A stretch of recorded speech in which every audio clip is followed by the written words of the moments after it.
Another little subsection of the cemetery en route to the most visited grave of them all. And there he is. Hi everybody, welcome back. It's Sinead with Free Tours by Foot London. I'm being respectful, I'm being quiet. You may notice a lot of tombs around me and gravestones. I'm in the incredible Highgate Cemetery. Now I will be a little quieter in this one, so you might have to turn up the volume on your videos. I'm super excited about this. I want to show you some of the most famous graves, Egyptian tombs, mausoleums, ivy covered vaults, just so many famous people that are buried here. I'll tell you more about it in a moment, but I just don't want to be disrespectful. There's a lot of people around here at the moment, so I'm just going to be a little quieter than usual. Hope you can join me. This is the incredible Highgate Cemetery in North London. I've started in the West Cemetery. There are two. I have maps, but I really kind of want to discover it on my own. So let's have a look around. Okay, so I've just entered through the West Cemetery and I just want to show you the amazing views I'm getting already. I mean, it's hard to put into words how spiritual and peaceful and quiet this stunning graveyard is. It's maintained nowadays by the Friends of Highgate Cemetery. Now, in the 1830s, there was a very serious crisis here in London. People were moving here and the population swelled in the millions. And we're talking about the time around the Industrial Revolution as well. So not only did the population of the living swell, so did the populations of the dead. And the parish church cemeteries were becoming overwhelmed with the need for burial grounds for thousands and hundreds and thousands of people. So there was an act of parliament where they decreed that a new 7 cemeteries, and they're known as the Magnificent Seven, would be built to accommodate the dead. Now this is Victorian. These cemeteries are Victorian, and as we all know, they're very famous for their Gothic architecture. See quite a few Celtic crosses here as well, which makes me quite nostalgic. Most recently, of course, we did a tour of Abbey Cemetery as well in my McLaren video. And just for reference, our New Orleans videos with Free Tours by Foot also have a cemetery tour. Now, as you can see, there seems to be a fierce battle with humans and nature here, and Mother Nature certainly has taken over. These stunningly beautiful graves in this deeply religious place. It's very spiritual. I'm trying to put into words how amazing it feels to be here. I'm just blown away already, and we're going to see the tombs of some very famous people. Now there's over 50,000 graves here and 170,000 people are buried here. Some of the more famous are Michael Faraday, the famous scientist, Charles Dickens, his wife and his daughter. Charles Dickens himself is buried in Westminster Abbey. Karl Marx, William Foyle of the bookshop fame, the wonderful poet Christina Rossetti. We'll be speaking a little bit about her later on. Karl Marx and George Michael and his mum. So we're going to make our way up here. We'll just see some of the dedications along the way. So this is in perpetual memory of the following members of the Ottawa family who rest in this tomb. General Sir Loftus Ottawa. So this big tomb here, but I want to take you up to some of the more famous graves that you'll be familiar with.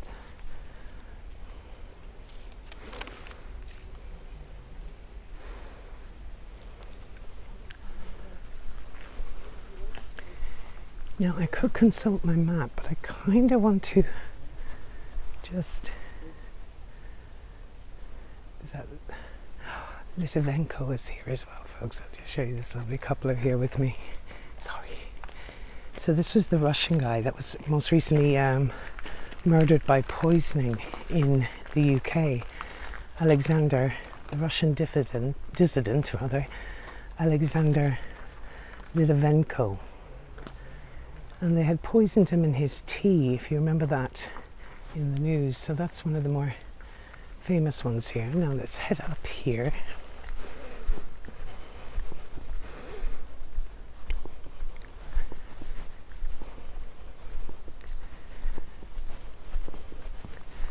I may have to consult my map. There are so many different entrances, you guys, and so many different exits. I mean, it's hard not to get swallowed up by the different alcoves. You just literally feel like you're alone with the dead. That is of absolutely no worry to me. I've always been a huge fan of graveyards and vampires and Rice's novels, even the amazing movie Interview with the Vampire they adapted from one of her novels. One of my favorite movies from my teenage years was The Lost Boys, if you guys remember them. Even recently I was a bit of an Edward Cullen fan. I'm kind of ashamed to admit I'm a Twilight fan, but that's my guilty pleasure. And of course the classic Bram Stoker Dracula. The book is remarkable, and the movie with Gary Oldman. So we're going to speak a little bit about the Highgate Vampire as well today. Not for the faint-hearted. So I've had to consult the map, so I'm going to make my way down towards the Circle of Lebanon, and it gets its name, so it's the amazing tombs that were built around a famous cedar tree which is said to be over 250 years old. Now we will have a look at some of the more elaborate graves along the way, but this became very popular and fashionable with the wealthy during Victorian times to be buried here. Now it did fall into disrepair, but was rescued in the 1960s and taken over in 1975 by the Friends of Highgate, who are a non-profit organisation but are responsible for the upkeep and welfare of both cemeteries, east and west. So when you pay a donation and you know you're going to, your donation is towards the upkeep of this stunning place. Now there's people coming, so I don't need to talk for a minute.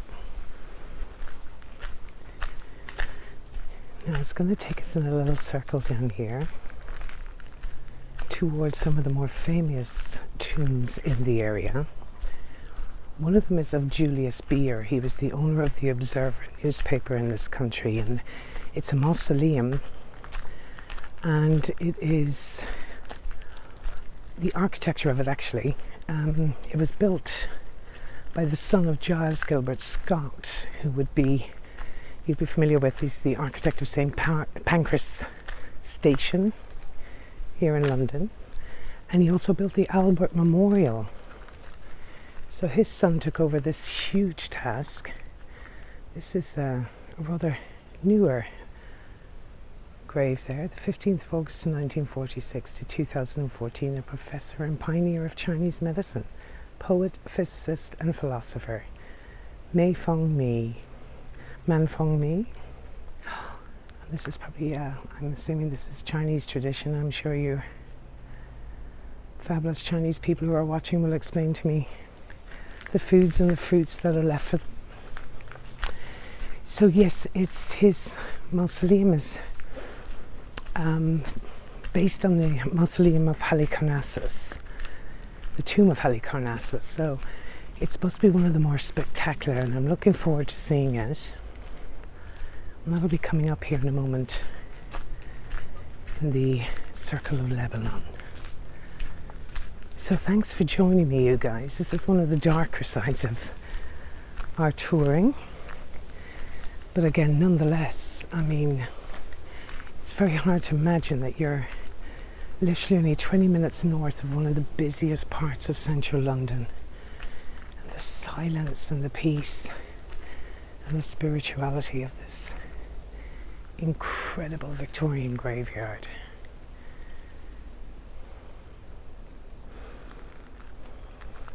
I myself live in a second floor apartment actually, with a train that runs behind me. It's not noisy, it's quite nice actually. But that too overlooks a graveyard. And a lot of my friends always said to me, does it not freak you out? And when my mom came to visit, I always like sharing this story with people. It just shows you how moms can put you at ease. She said to me, oh my God, isn't that beautiful, Sinead? The holy souls will be taking care of you. I mean, only moms can say something so powerful to change your entire attitude towards living over a graveyard. So ever since, I've always felt quite protected by the holy souls. So I'm heading into Egyptian Avenue, and this is the oldest cemetery part of the cemetery. The Western Cemetery was designed by Stephen Geary, and this is the elaborate entrance up to the centerpiece, which is the Circle of Lebanon. And that's a ring of excavated vaults surrounding a huge cedar tree, considerably older than the cemetery itself. But we're going to have a look at some of the more elaborate tombs up here. Oh wow, you guys, look at this. I mean, just the resting place of some of the most wealthiest people in Victorian society. And we're heading to the mausoleum of beers, which we'll have a look. Mr. Charles Fisher Wallace. So it's in one circle here. Coughlan's catacomb, the remains of Augusta Jane, the beloved wife of Henry Thomas Coughlin Esquire of Hyde Park Gardens, London. It's Clara.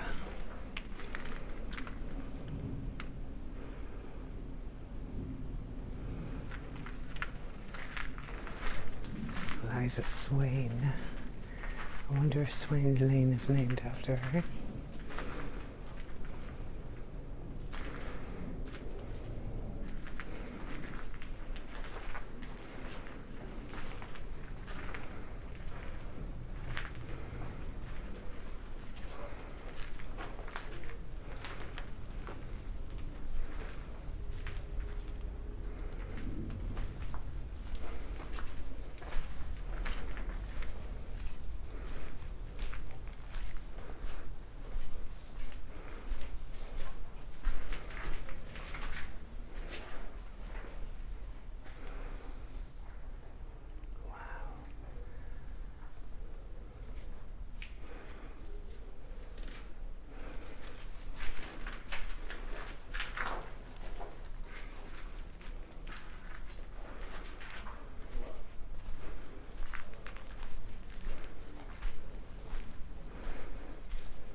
So we've done the full circle there, you guys.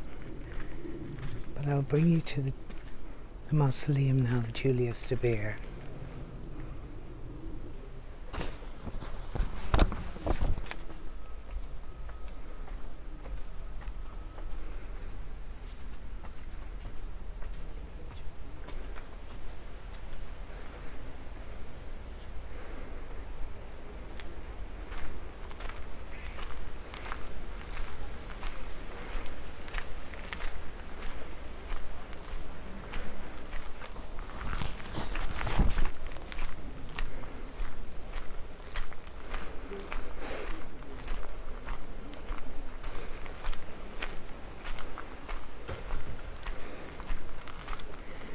Now this is the catacombs section.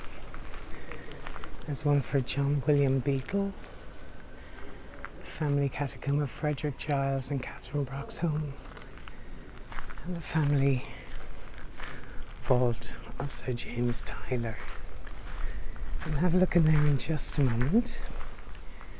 But right now, just want to show you this. One of the most elaborate here is the mausoleum of Julius Beer. So Julius de Beer, his elaborate mausoleum is a rather amazing story. He was came from a very modest background, originally from Germany, and he made his fortune here in the stock exchange in London. And he ended up buying the Observer newspaper.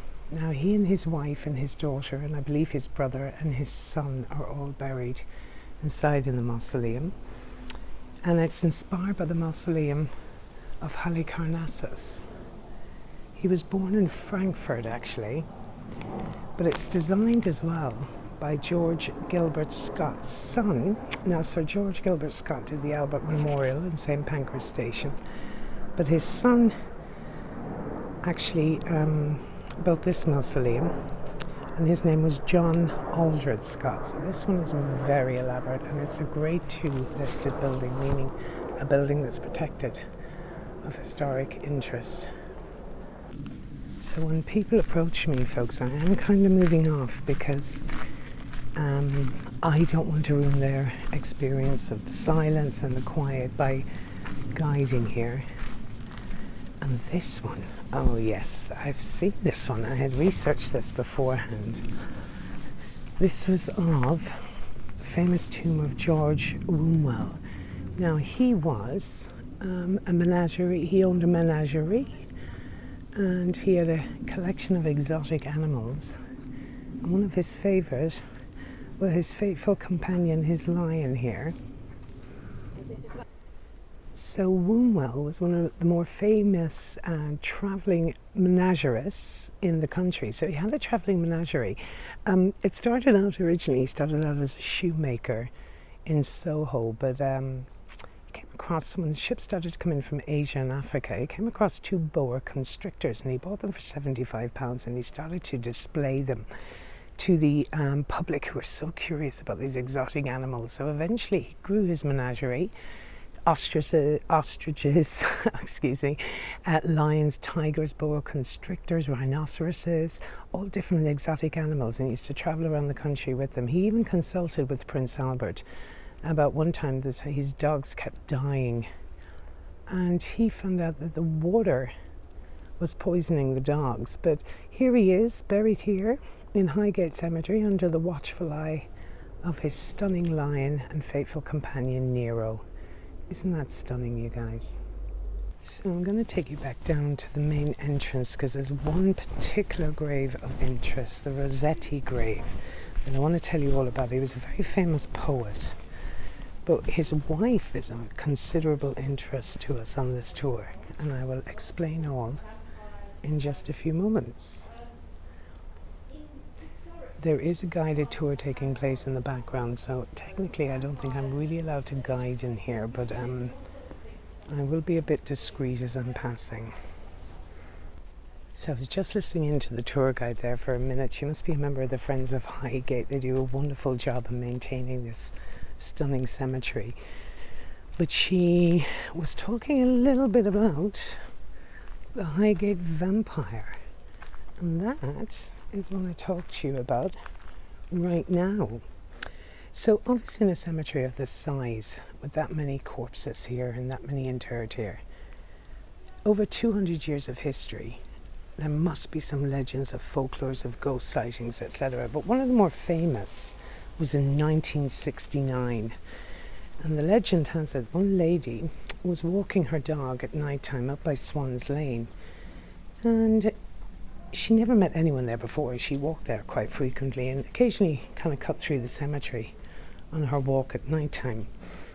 But this particular evening, she cuts through, and when she looked up, she saw a tall figure, about 7 foot tall, floating, literally levitating between the graves. She also reported feeling an icy chill in the air at the time and was terrified out of her wits. Now, she was the first witness to the Highgate Vampire, but in 1969, an accountant cut through the cemetery and he got lost on his way. Okay. There. So he himself, this accountant, got lost along the way. Now, as he was walking through, he felt a presence and a sudden icy chill in the air. Now, the church bells rang, and he just assumed this was the norm, and it was quite regular, but in more recent years, people believe that those church bells rang to warn him of the presence of an evil entity that actually snuck up behind him, and suddenly he felt this icy chill as well in the air. And in paranormal worlds, this is also known, I believe, as the evil eye. It's called a sensation of being stared at. He turned around, there's this very tall 7-foot figure with piercing red, terrifying eyes staring straight at him. Now, the vampire did run off, or floated off, essentially, but that man was left terrified. If he hadn't turned around, what could have happened? So if you are enjoying the tour so far, go ahead and click that like and share button and help others discover this video. And for more virtual tours of London and beyond, consider subscribing to our channel. Be sure to visit our website to learn more about our in-person tours and London travel tips. We also offer live and virtual tours in cities throughout the world. You can help support this channel by donating through the thanks button or by buying your tour guide a pint or a cup of coffee. Links to do so are in the description below. Now back to the tour. So the story continued when two world-renowned occultists arrived to the cemetery, determined to sort the problem, essentially, or like amateur Van Helsings, I guess. And their names were David Farrant and Sean Manchester. So after speaking to the witnesses of those their experiences in the night, he decided himself to spend a night in the cemetery. He thought it may have been a prank by somebody, but alas, he decided to sleep through the night here. Now, I don't know how brave I would be to do something like that, but it didn't take long for him to encounter the feeling that somebody was stalking him in the cemetery. He felt uneasy, and again he reported this 7-foot tall figure with red glowing eyes. He felt the energy was being sucked from him in the actual graveyard. So now he was determined to bring it to rest. He assumed afterwards, in further research, they believe he was some form of count that was brought by his followers from Romania, and he was buried on the hill here of Highgate Cemetery. Now, over the years, it did attract a lot of Satanists and Satan worshippers to the area, and their rituals were practiced here, and they believed that's what awokened the vampire in the area. Now, it made national news, and make no mistake about it, there was a report in the 1970s, I believe ITV News picked up a story on the Highgate Vampire, and 200 people came here armed with stakes and garlic, and also all deterrents, holy water, etc. So when the press reported it, Farrant had posed the question to the public, and they received numerous sightings of said figure in the cemetery. Again, this tall man with a spectral figure floating in and out of ponds and between graves as well, and levitating between them. So the area was a buzz with vampire enthusiasts. The police did try to deter the crowd that came to hunt the so-called vampire, but unfortunately they lost the battle to them. Now, a lot of the graves were desecrated then, because Farrant believed he had found the grave and he was about to drive a stake through the heart of one of the corpses. However, his friend had told him he would be arrested for desecrating the graves, but 3 years on, the sightings were still coming in, and he eventually did find the grave that this body had been moved to. They believed there was followers of the vampire moving the body around the graveyard. I mean, how bizarre.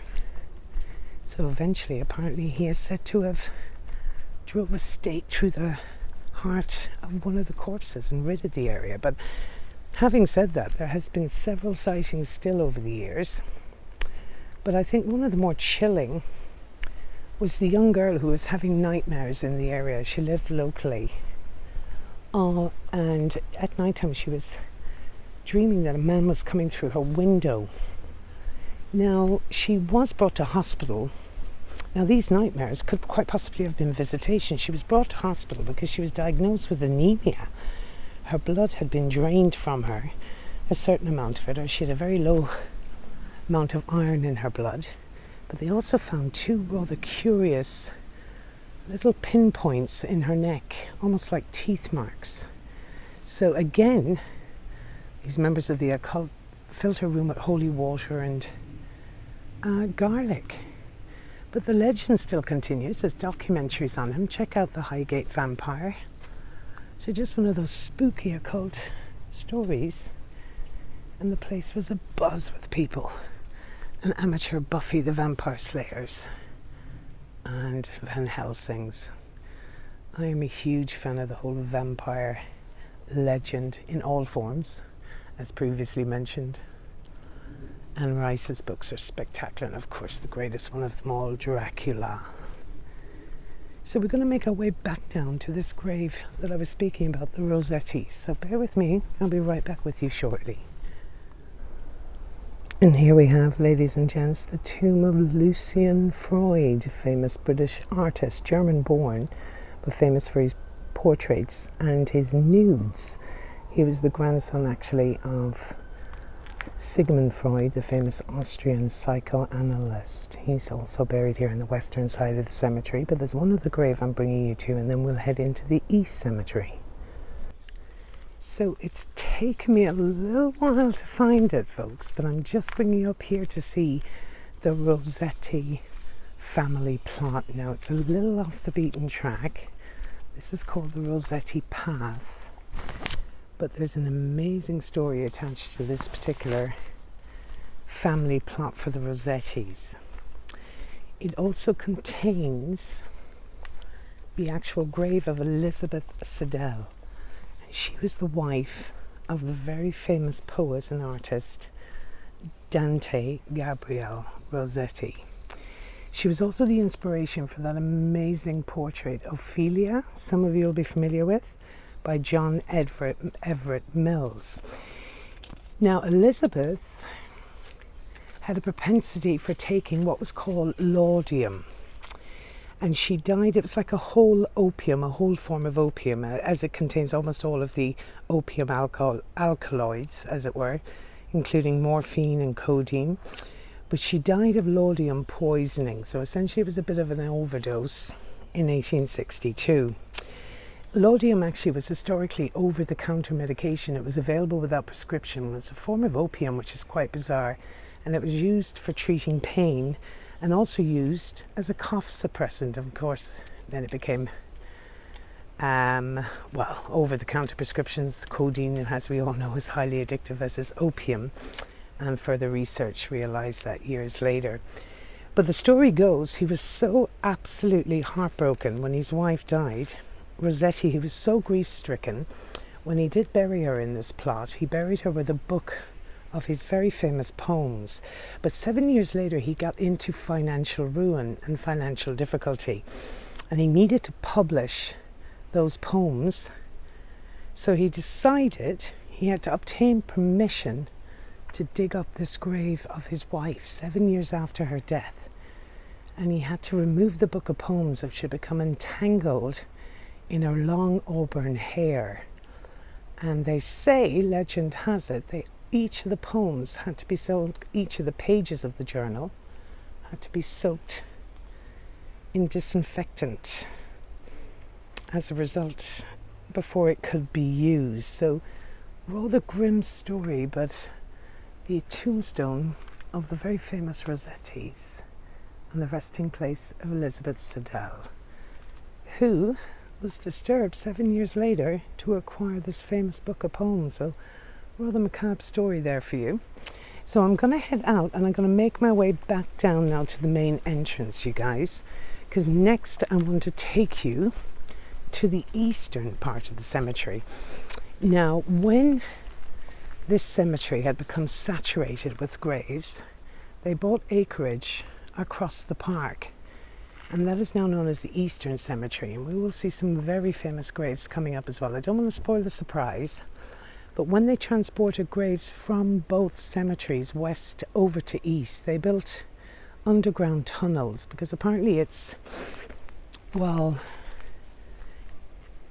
is it bad luck or is it sacrilegious to bring graves outside, or coffins outside of graveyards? They have to remain within the graveyards. So they actually built these underground tunnels between them, and there was a high-powered elevator which would take the tunnels underground, and they would be transported from west to east, or from the chapel straight over. So stay tuned for the second part. Next we're going to be heading to the East Cemetery here at the stunning Highgate. Now I'm just making my way down towards the East Cemetery, folks, and you're probably not going to really like me for doing this, but I can't publicise it. I've just been to George Michael's grave, and I wanted to pay my respects there. It is very, very discreet, folks, the way the family wanted it. His name is not on it, his Greek name. He is buried with his mom, and they haven't made a big fuss of it. It's not even on the map. So out of respect for the family, obviously I know I don't have 1 million followers, but I think that it would be tremendously rude for me to publicise where his grave was. So it's a very humble, very simple. He's buried alongside his mum. May he rest in peace, and may all these faithfully departed here rest in peace. But we're going to move over now towards the Eastern Cemetery. Stay tuned. Okay, so I've just headed through the main entrance there at the East Cemetery, and we're going to make our way down here to see some more very, very famous graves along the way. I'm not going to spoil the surprise too much, but there's a couple that I'm very interested to see. And the most visited grave, I think, in the entire cemetery is the grave of Karl Marx, and that's where we're headed next.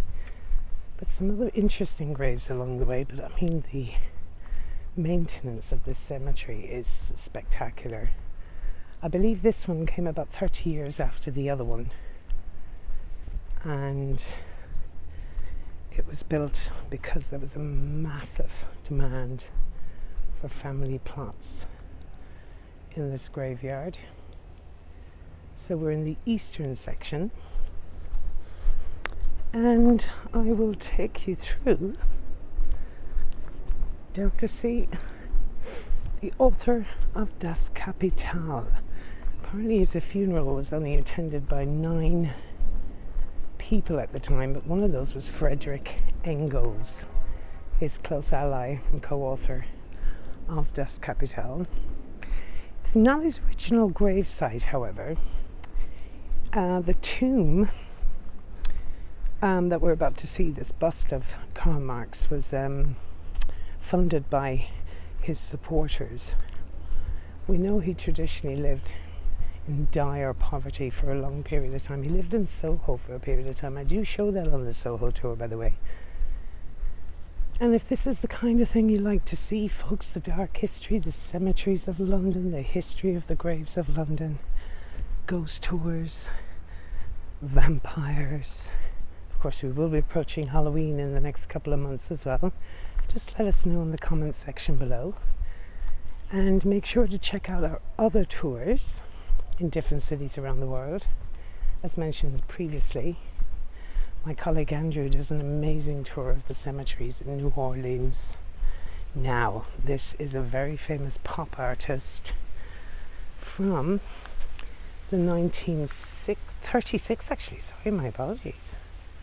This is Patrick Caulfield's, and look at that for a novel grave. He took his pop art into the afterlife with him, D-E-A-D. Isn't that pretty amazing? Janet Nathan Caulfield, the beloved wife of Patrick and Patrick Caulfield. Very retro.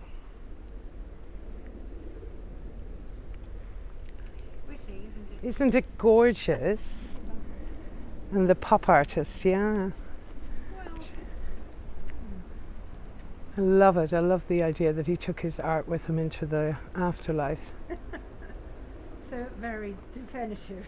Very much so. It definitely stands out amongst all the Celtic crosses, doesn't it? A very good statement, yeah, absolutely. Nice talking to you. So we continue on here. Just met a lovely lady. Do you know the interesting is, you guys, every time I'm doing these tours, I never take the pictures or the videos for myself, but of course the YouTube ones, I guess, I will always have. And I will continue to make them for as long as you guys want me to. I am completely overwhelmed by your amazing comments, your subscriptions, and your very generous donations with the thanks button on YouTube and your buy me a coffees and your PayPals. I am genuinely in awe of you fabulous people. Now here he is, Malcolm Robert Andrew McLaren, manager of the Sex Pistols, first manager, owner of the sex store on the King's Road, and punk impresario. Again, another spectacular statement in the afterlife. Incredible history in the rock and roll history scene in London. The grave of Malcolm McLaren.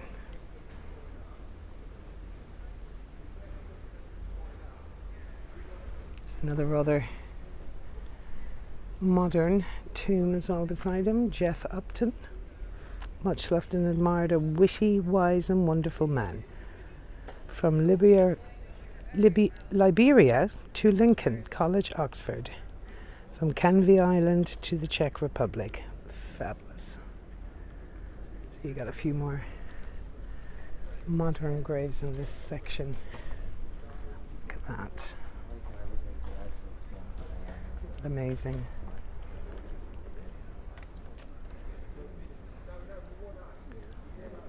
I'm going to take it through here. The gentlemen are maintaining the graveyards.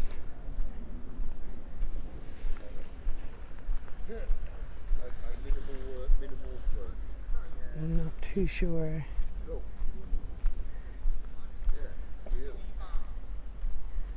I'm going to be allowed to film. I better keep moving. So it's amazing the people you meet. I've just got some amazing information from the groundskeeper there, and I'll show you in just a second. It's amazing to me anyway. But look at this beautiful memorial.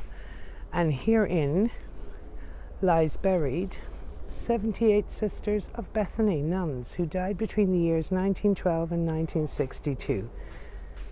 Rest in peace, it says. The plot of 78, my apologies. And just over here, this is quite bizarre. He's just pointed it out to me. The gentleman has just been interviewed actually on Country File on television. He's one of the groundskeepers here. He told me the name of this chap is Zachary, MD. And he was the first Grand Supreme Ruler of the Masonic Order of the Secret Monitor within the British Empire. Now, apparently, he was also Queen Victoria's chiropodist. And he was sent over, and he worked also on the feet of Abraham Lincoln, so the gentleman just told me. Now, I cannot confirm nor deny that's 100% accurate, but apparently Queen Victoria's chiropodist. Some very strange information there from the groundskeeper. I'm going to head out this direction. I just wanted to show you how beautiful it is around here. And we are going to keep on the main path. And apparently that's going to bring us up to one of the more famous graves. Mind you, the one I really wanted to see was Malcolm McLaren. But stay tuned. We'll be heading up to some of the more famous ones very shortly again. Just showing you some of the more interesting graves I'm seeing along the way. Dedicated to Mansour Hekmat, Zobim Razani. To a great man, the essence of our lives, the pole star of my existence, the love of my life. That beautiful Mercedes. And this one over here. Wow. Look at that. Surgeon, humanist and activist Manuchir Sabatian. Please forgive my pronunciation if that's completely wrong. I'm sure someone will correct me. Another little subsection of the cemetery en route to the most visited grave of them all. And there he is. Right here, ladies and gents, Karl Marx.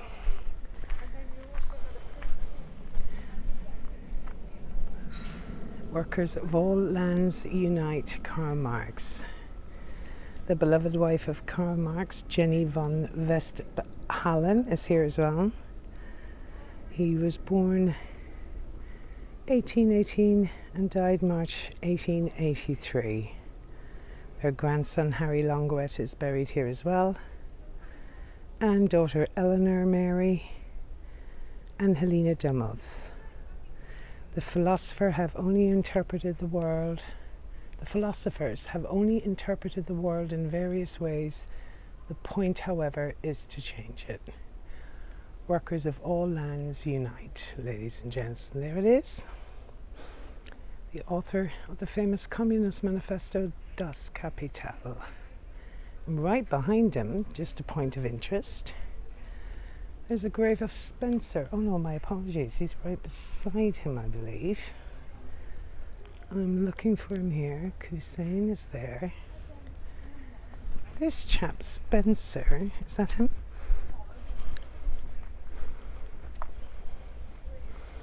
No, my apologies. Just 1 second, bear with me. Spencer one, he coined the phrase survival of the fittest. Oh, here he is. I'm so sorry. Herein lies the ashes of Herbert Spencer. And apparently the lover of the writer George Elliot.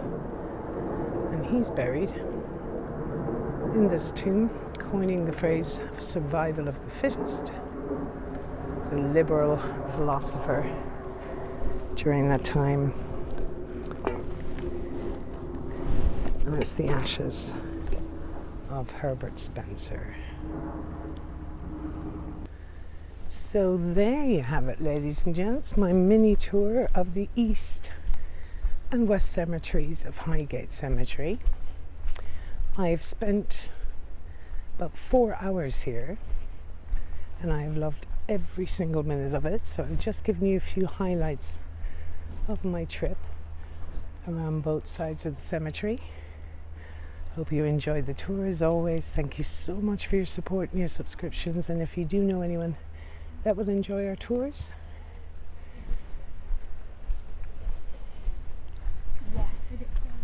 please feel free to share them and to like and subscribe. Thank you again for your amazing comments, your tips, your donations through the thanks button, PayPal, buy me a coffee. You've really made this last 4 months for a tour guide much more pleasant than the year before.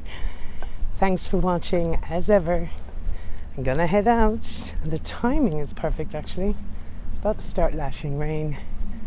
Finishing up my tour here. Sinead with Free Tours by Foot, signing out from London.